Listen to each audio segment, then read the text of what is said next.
কতটুকু আমরা সত্যিই বড় হয়েছি আর কতটুকু শুধু বড় হওয়ার ভান করেছি। আগের একটা ভিডিওতে বলেছিলাম আমি অনেক চিন্তা করি, কিন্তু আজ সেই কথাটা আর একটু গভীরে গিয়ে বলি। কারণ শুধু অনেক চিন্তা করি বললে পুরো ব্যাপারটা বোঝা যায় না। এটা একটা নিরবিচ্ছিন্ন প্রক্রিয়া যা বছরের পর বছর ধরে বহন করে আসছি, প্রায় নিজের অজান্তেই।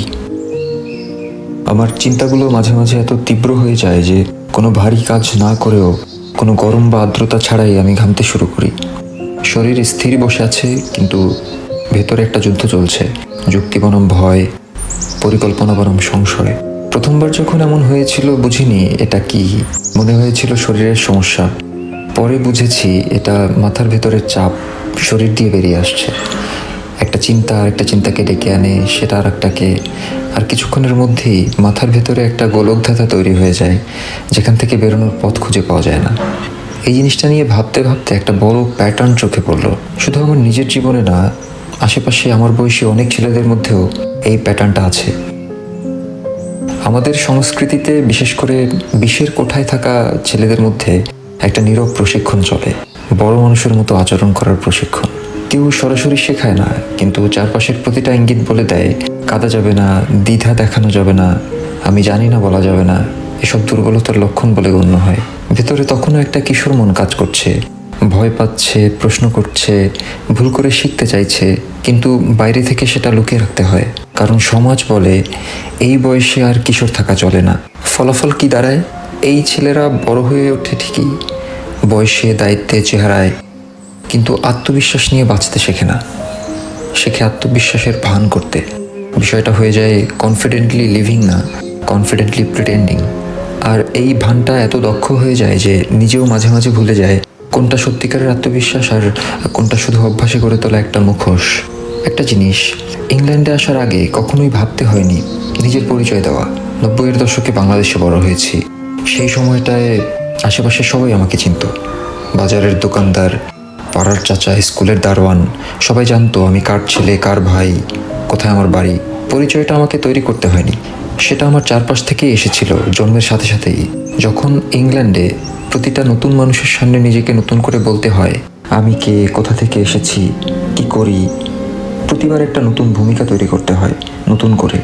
আর এখানেই একটা প্রশ্ন দাঁড়ায়, যে পরিচয়টা অন্যরা দিয়েছিল সেটাই কি আসলে আমি ছিলাম, নাকি এখন যখন প্রতিবার নিজেকে নতুন করে বানাতে হচ্ছে তখনই প্রথমবার সত্যিকারের নিজেকে খুঁজে পাচ্ছি? হয়তো পরিচয় কখনোই স্থির কিছু না। বাড়িতে একরকম, বন্ধুদের সাথে আরেক রকম, অফিসে আরেক রকম, আর অচেনা মানুষের সামনে সম্পূর্ণ নতুন করে তৈরি। 90-এর বাংলাদেশে সেই পরিবর্তনগুলো লাগতো না, কারণ সবাই সব ভূমিকাতেই আমাকে চিনত। এখানে প্রতিটা ভূমিকা আলাদাভাবে তৈরি করতে হয়, আর সেই তৈরি করার প্রক্রিয়াটাই হয়তো প্রকৃত পরিচয় খোঁজার একটা সুযোগ। আর এই লুকিয়ে রাখা কিশোরটা হারিয়ে যায় না, সে অপেক্ষা করে 30-এর কোঠায় পা রাখার পর, যখন জীবনের আসল চাপ আসে, সংসার, দায়িত্ব, ব্যর্থতা, তখন সেই অস্বীকার করা অংশটাও ফিরে আসে, তাড়া করে। কারণ যা কখনো স্বীকার করা হয়নি তা কখনো সত্যি সামলানোও হয়নি। হয়তো আমার ঘামটাও সেই একই জিনিস, বছরের পর বছর ধরে চাপা দেওয়া কিছু শরীর দিয়ে বেরিয়ে আসার চেষ্টা করছে। এই 30-এর কোঠায় এসে সবচেয়ে বেশি যে জায়গায় এই ভানটা ভাঙতে দেখেছি সেটা আমার নিজের ব্যবসা। রাত 2টায় ছাদের দিকে তাকিয়ে নিজেকে প্রশ্ন করেছি, স্টাফিং ব্যবসাটা কি ঠিক পথে যাচ্ছে? ডিএসএইচ ডিজিটালে সময় দেওয়াটা কি ভুল সিদ্ধান্ত ছিল? এত এত পিভট, এত দিক বদলানো, এটা কি বুদ্ধিমত্তা নাকি নিজেকেই ফাঁকি দেওয়া? বাইরে থেকে আত্মবিশ্বাসী উদ্যোক্তার ভূমিকাটা চালিয়ে যেতে হয়, কিন্তু ভেতরে এই উত্তর না জানার অস্বস্তিটা প্রতিদিনের সঙ্গী। আর এখানেই একটা উপলব্ধি হলো, হয়তো এই না জানাটাই সমস্যা না, সমস্যা হলো না জানাটা লুকিয়ে রাখা। যে ছেলেটা কৈশোরে নিজের দ্বিধা লুকিয়েছিল সে এখন উদ্যোক্তা হয়ে নিজের ব্যবসায়িক দ্বিধাও লুকাচ্ছে। প্যাটার্নটা একই, শুধু মঞ্চ বদলেছে। আজ সকালে একটা খবর পেলাম, আমার এক প্রতিবেশী যার সাথে আমি বড় হয়েছি আজ চলে গেছেন। মানুষটা আমার জন্মের পর আমার কানে আজান দিয়েছিলেন। বহু বছর ধরে আমাদের বাড়ির পাশেই ছিলেন। এতটা লম্বা সময়, ছোটবেলার পুরোটা জুড়েই তাকে প্রতিবেশী হিসেবে জেনে বড় হয়েছি। খবরটা শুনে নিজের অজান্তেই সেই সময়টায় ফিরে গেলাম, যখন তারা আমাদের পাশের বাড়িতে থাকতেন। আর মনে হলো কোনো কোনো প্রতিবেশী রক্তের সম্পর্কের চেয়েও বেশি কাছের হয়ে যায়।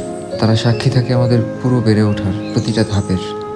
আর আজ বুঝলাম এই মানুষটাও ছিলেন সেই দলের একজন, যারা আমাকে চিনতেন আমি কে হওয়ার ভান করার আগে, যিনি জানতেন আমি কার ছেলে, কোন বাড়ির, কোন উঠানে বড় হয়েছি, কোনো পরিচয়পত্র ছাড়াই। আর প্রতিবার যখন এমন একজন চলে যান, সেই আসল না সাজানো পরিচয়টার একটা সাক্ষী কমে যায়।